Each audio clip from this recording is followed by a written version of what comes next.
1, 2, 3, action!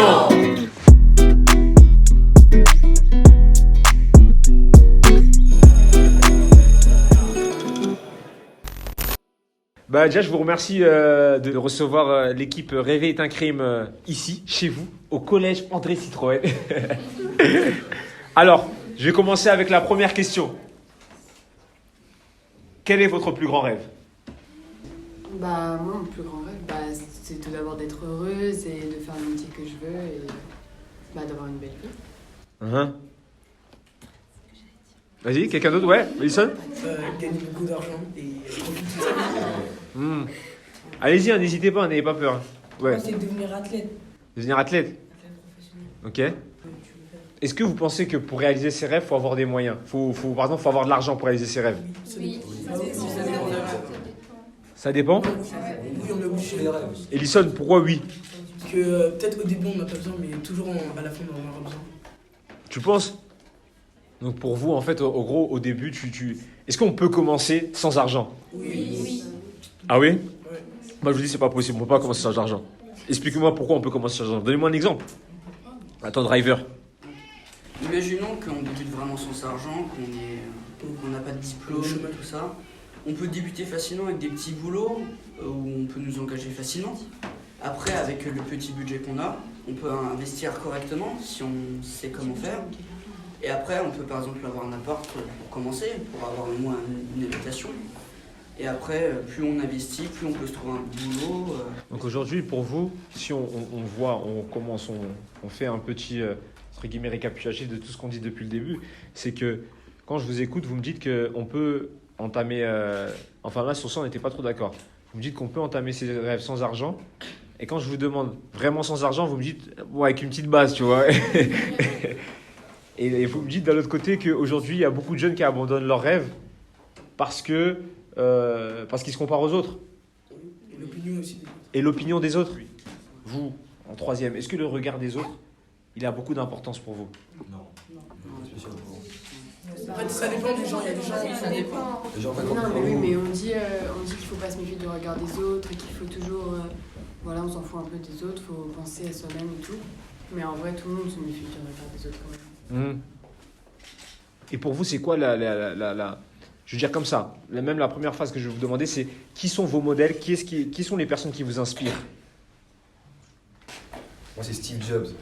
Parce qu'en fait, C'est un créateur d'iPhone, normal, c'est un créateur d'iPhone. j'ai lu sa biographie et je me suis dit, mais le gars, c'est un battant en fait. Il a eu plein de fois beaucoup d'échecs au début, mais il a toujours relevé, il a trouvé des amis sur qui compter pour poursuivre son rêve et croyer en lui. Oui, pour moi, c'est vraiment quelque chose qu'il faut suivre, quoi. C'est Ouais. un parcours qu'il faut suivre. Il y a une question même que je voulais vous poser. Là, tu t'en as fait écho, tu as parlé d'échecs. Et Steve Jobs, pour toi, c'est un exemple parce qu'il s'est relevé après un échec. Oui. Pour vous, c'est quoi l'échec? Pour vous, qu'est-ce que vous considérez être un échec? C'est l'abandon. L'abandon? Mais est-ce que vous pensez qu'on peut se relever après un échec? Oui. Oui. Vas-y, parlez, chacun à son tour. Ça dépend de la personne. Si la personne elle est vraiment forte, elle a une forte mentalité, elle peut se relever, mais si c'est une personne qui est vraiment très sensible, elle peut se relever. J'ai un exemple. Il y a le brevet cette année. Oui. C'est impossible de rater. C'est impossible de le rater. Attendez. Vous n'avez pas le brevet cette année. En plus, vous dites que c'est impossible de le rater. Ça veut dire que si vous le ratez, c'est encore plus la honte. Est-ce que si vous ratez le brevet, pour vous, c'est chaud? La vérité, oui. Mais est-ce que vous réussirez à aller à la plage l'été? Ah ouais? Moi, je réussirais, c'est simple. La plage, tu t'amuses en plus. Vas-y, toi. Donc pour vous, en fait, de ne pas avoir le bac, par exemple, si vous ratez le bac. On recommence. Oui, mais recommencer. Parce qu'elle a dit, tu as tout donné. Admettons, tu as donné toutes tes forces et à la fin, tu l'as pas. C'est intellectuel, tu peux réussir sa vie. Mathieu? C'est ça. Dans le cas du bac, en tout cas peut-être pas dans le cas d'autres choses, mais dans le cas du bac, pour moi, même si on rate 5 fois, 6 fois, il faut toujours recommencer parce que même si c'est impossible, de rater 6 fois, quand même, c'est chaud. Ça dépend. Mais il faut toujours recommencer parce que le bac, ça t'ouvre plein de portes en fait dans la vie. Donc alors que si tu l'as pas, tu peux pas faire grand chose. C'est mental. Faut prendre des scénarios. Par exemple, tu fais une erreur. Si imaginons tu fais une erreur. Redis la phrase que tu as dit. Tu dis, faut apprendre de ses erreurs. Plus fort? Faut apprendre de ses erreurs. D'accord. Par exemple, imaginons un bac va faire une faute à un endroit, et bah c'est sûr que si tu vas le repasser, et bah et tu vas se dire attends j'ai fait une faute la dernière fois, bah je vais pas la refaire. Donc tout ça, en fait, pour toi, en fait, ça se résume à apprendre de ses erreurs pour pouvoir réussir. Ok, d'accord. Mais au final, c'est quoi pour vous la réussite? Puisque vous parlez beaucoup d'argent, mais c'est quoi pour vous la réussite? Qu'est-ce que vous considérez avoir réussi? Parce que je me rappelle, dans l'émission Rêver un crime, on a posé cette question enfin, c'était pas moi qui ai fait l'émission, mais on a posé la question à Noum Diawara de qu'est-ce qu'on a fait au bon Dieu. Et il a dit pour lui, la réussite, c'est être épanoui dans ton travail. C'est quand tu aimes ce que tu fais. Vous voyez ce que veut dire ou pas? Vous, pour vous, c'est quoi la réussite? Atteindre ses objectifs. Kélia? Être heureuse. Être heureuse.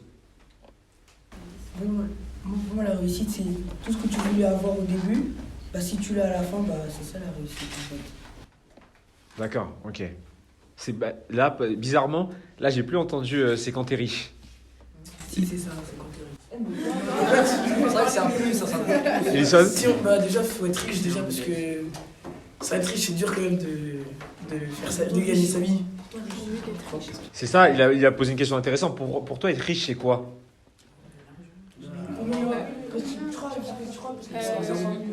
C'est quoi?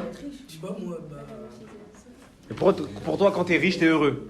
Non, c'est pas ça, mais imaginons. Permettre en soi. Si on a plus d'argent, imaginons, bah il y a plus de trucs qu'on pourra faire que d'autres qui ont moins d'argent. Par Ouais, des ça activités qui Mmh. sont extrêmement chères.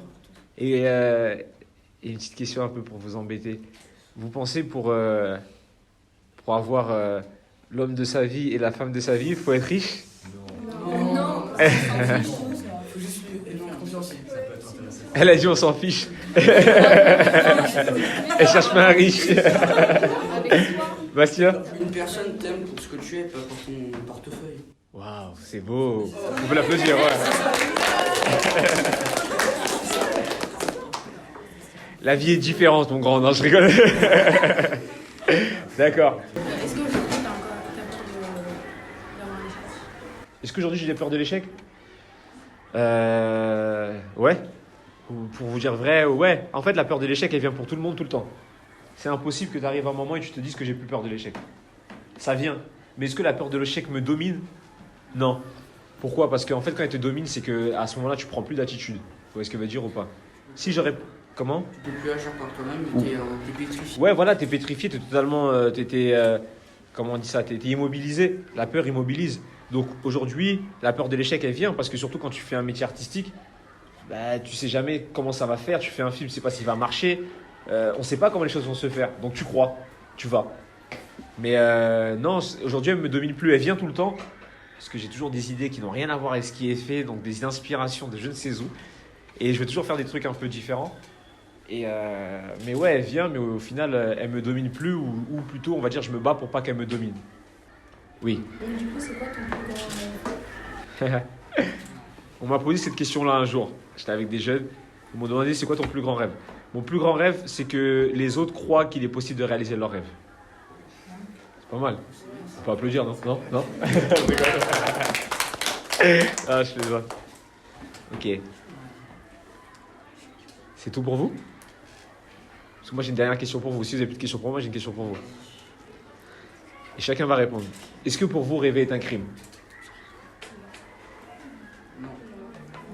Non. C'est-à-dire? Non, enfin, rêver, c'est pas un crime. On a le droit de faire ce qu'on veut. Je pense pas que ça soit quelque chose de dérangeant pour les autres. Donc, si on peut y arriver, ben, on y arrive.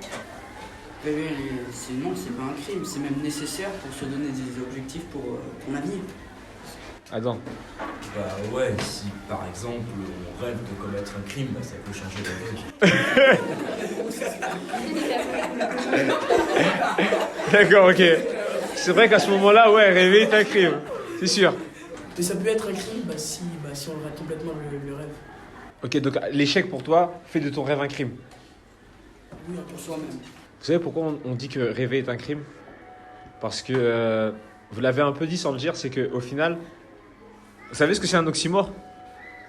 Non? C'est une figure de style, c'est une figure de style. C'est ça. Donc en fait, rêver et crime, c'est deux mots contraires. c'est un faux oxymore parce qu'il y a le mot et entre et un. Mais le truc, c'est que pourquoi on met rêver est un crime? Parce qu'en fait, rêver devient un crime quand tu veux réaliser tes rêves et que tu n'y arrives pas. Enfin, plutôt que tu n'y arrives pas, ou plutôt qu'on t'empêche. Et c'est un peu comme commettre un crime. Vous voyez ce que je veux dire ou pas? Parce que, est-ce que, comme vous avez dit, c'est un crime contre soi-même? Parce que tu dois aller à l'encontre de tes doutes, de tes peurs, de tout ça. C'est pour ça qu'on dit que rêver est un crime. Mais est-ce que c'est un crime de vouloir rêver ou de réaliser ses rêves? Non. Non, Parce qu'il faut rêver. c'est même nécessaire. C'est nécessaire. Alors, pour terminer, on va finir avec une phrase en anglais. Elle l'a dit.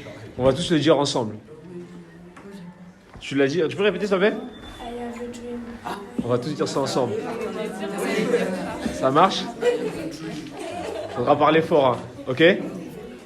5, 4, 3, 2, 1. I have a dream! Merci beaucoup à vous. Vous pouvez vous applaudir.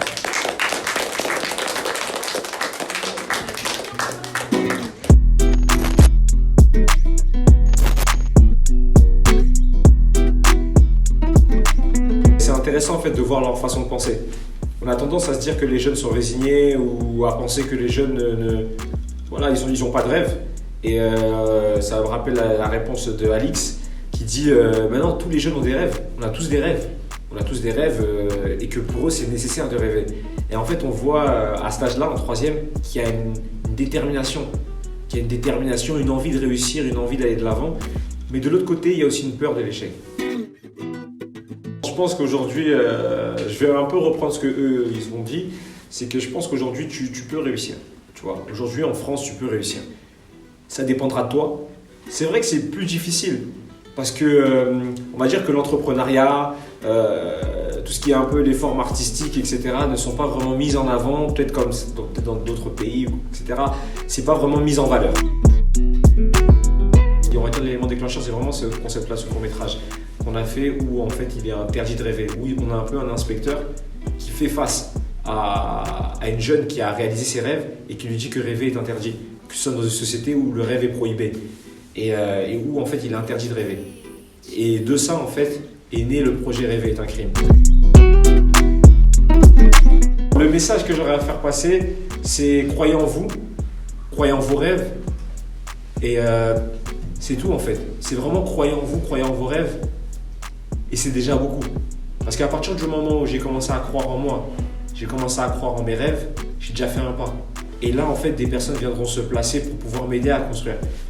Comme aujourd'hui, les jeunes de 3IS sont venus nous aider. Ils sont en train de construire en fait avec nous le projet Rêver est un crime. Parce qu'on ne construit rien tout seul. C'est faux de faire, on se fait tout seul, on ne se fait pas tout seul. Je crois en moi, je crois en mes rêves seul. Et pour construire, il y a des personnes qui viennent m'aider, qui m'apportent leur savoir-faire et on construit ensemble. Mais croyez en vous, croyez en vos rêves. Rêver est un crime.